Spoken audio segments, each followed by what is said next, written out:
This week we read about a ritual around Yom Kippur that gets tagged with the word scapegoat. And it actually is very similar when we look at what it is that's going on in the ritual.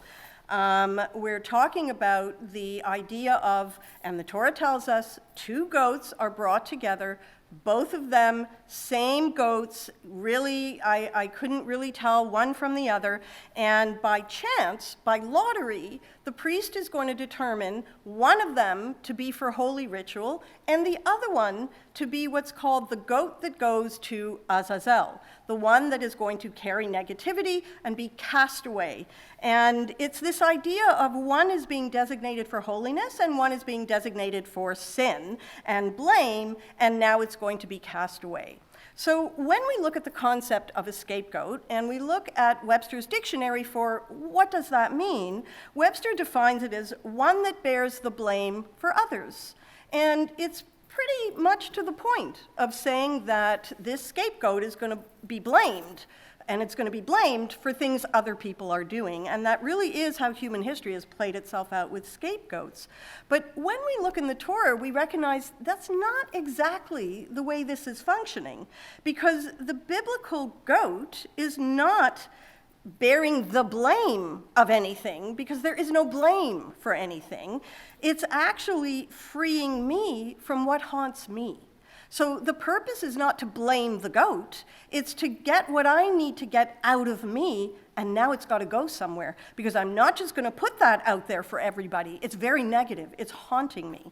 And so it's teaching us a process of how do I do that with the understanding that the goat is not guilty of anything, nor am I blaming that goat for anything. And in fact, the way the ritual goes is once that decision has been made, one is determined for holiness and one is determined to be the goat that goes to Azazel, then in fact, that goat is going to be set free in the wilderness. So as far as the goat is concerned, wonderful, it's being set free. The other one's the one that's going to get sacrificed. So from the goat's perspective, I didn't blame it for anything, and I didn't punish it for anything. I actually deliberately set it free in the wilderness.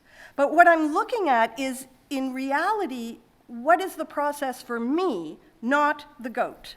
It's for my purposes. It carries my anger, my blame onto whatever, my extreme emotions. For me, it serves the purpose in reality of getting it out of me.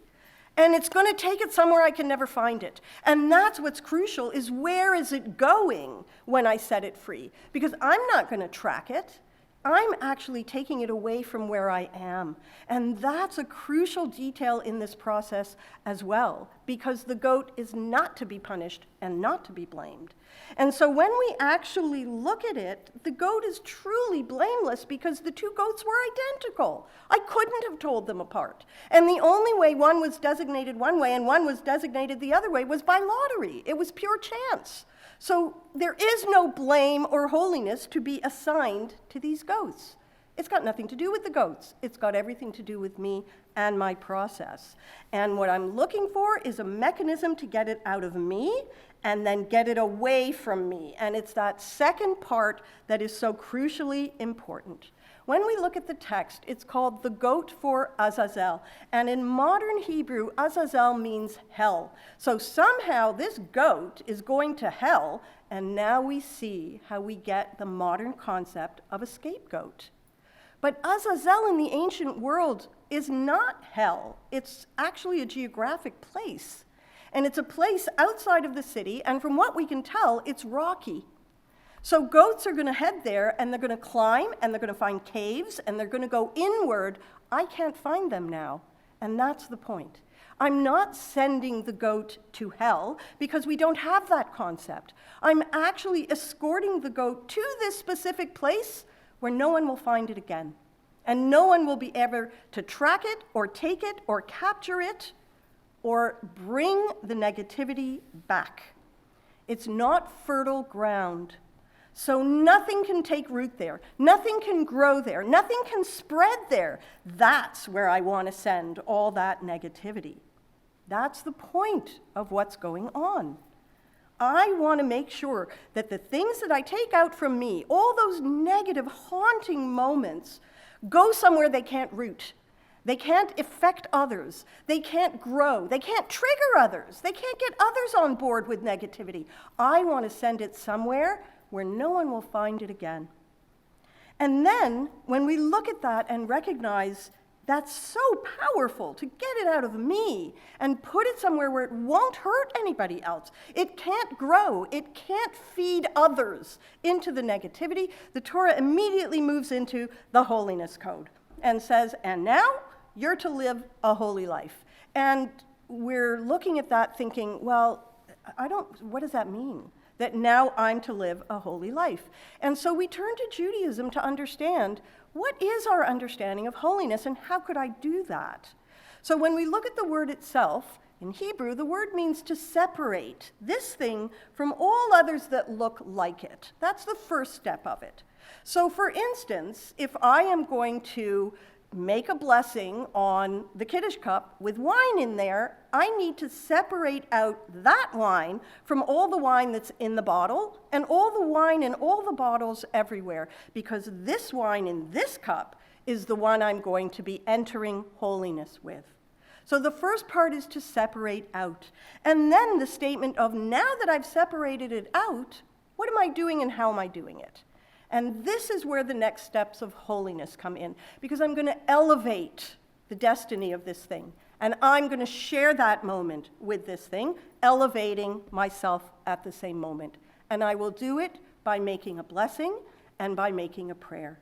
And we do this in many ways in Judaism. So the first thing that I've mentioned is the Kiddush cup. We do it again when we talk about the Shabbat candles, because I'm going to light those candles, but now I want to do something that's going to separate those candles from any other candles in the room or any other candles I light. And the first thing I do is create a relationship with it, and that's why I move my hands from the candles to myself, from the candles to myself. That's creating the relationship. With the Kiddush cup, I held it in my hand. Contact, I'm creating the relationship.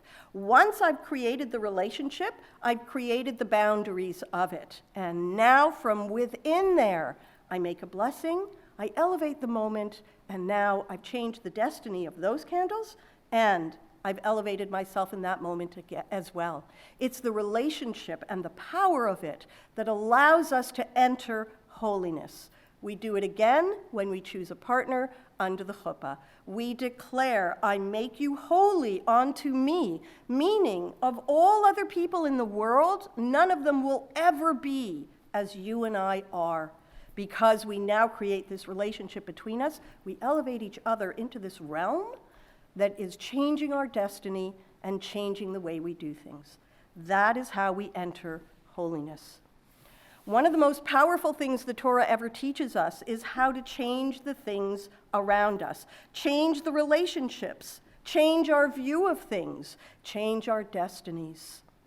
Kedoshim, the parsha that contains the holiness code, is the Torah telling us, be as holy as the Torah has taught us, because we can't be saints, and we're not trying to be. It's not in our definition of anything. That isn't what holiness means to us.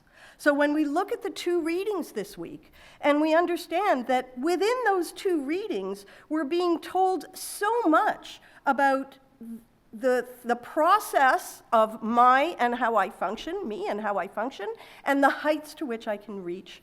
The idea that I can strive for holiness, and I know that part of that process will mean I need a scapegoat mechanism, not a scapegoat mechanism, only the way the Torah tells me. A mechanism to get my negativity out of me and placed somewhere it can't thrive. It can't hurt anyone.